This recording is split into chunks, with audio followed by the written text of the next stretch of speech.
আমার ভাইয়েরা ও পর্দার মা বোনেরা, এই মাসটা হলো শাবান মাস চলতেছে।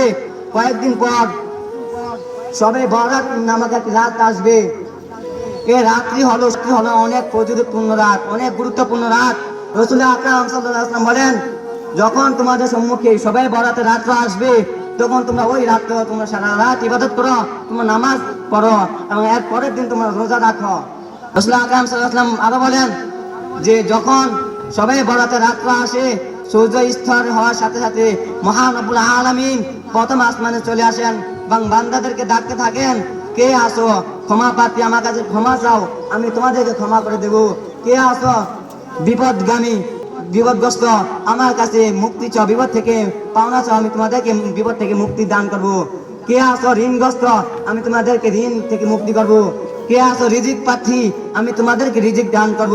এভাবে মহান রব্বুল আলামিন ফজর আগ পর্যন্ত বলতে থাকেন, বান্দাদেরকে ডাকতে থাকেন।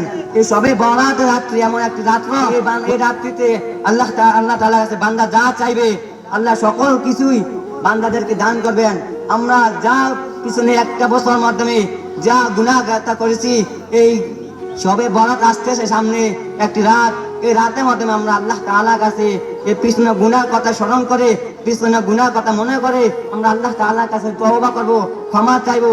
আমাদের যা প্রয়োজন একমাত্র আল্লাহ তাআলার কাছে চাইবো, একমাত্র দেওয়ার মালিক আল্লাহ তাআলা। তো রাসূল আকরাম সাল্লাল্লাহু আলাইহি ওয়াসাল্লাম বলেন যে এই সবে বরাতের রাত্রিতে আল্লাহ তাআলা সকল বান্দাদেরকে মাফ করে দিবেন। এই সবে বরাতের রাত্রে আল্লাহ তাআলা সকল বান্দাদেরকে মাফ করে দিবেন, কিন্তু দুই শ্রেণীর লোককে আল্লাহ তাআলা এই সবে বরাত থেকে, এই বরকতপূর্ণ একটি রাত থেকে, এই ফজিলতপূর্ণ একটি রাত থেকে বঞ্চিত রাখবেন। সেই দুটি শ্রেণীর লোক হলো, একটি শ্রেণী হলো যে ব্যক্তি আল্লাহ তাআলার সাথে কাউকে শিরিক করে, ওই ব্যক্তির দোয়া আল্লাহ তাআলা কবুল করবেন না। ওই ব্যক্তিকে আল্লাহ তাআলা এত একটি সুন্দর, এত দামি একটি রাত থেকে বঞ্চিত রাখবেন। আরেকটি শ্রেণীর লোক হলো যে ব্যক্তি একজন মুসলিম হয়ে আরেকজন মুসলিম ভাইয়ের সাথে বিচ্ছেদ রাখে, সম্পর্ক চিহ্ন রাখে, ওই ব্যক্তির দোয়া আল্লাহ তাআলা কবুল করবেন না, ওই ব্যক্তিকে আল্লাহ তাআলা মাফ করবেন না।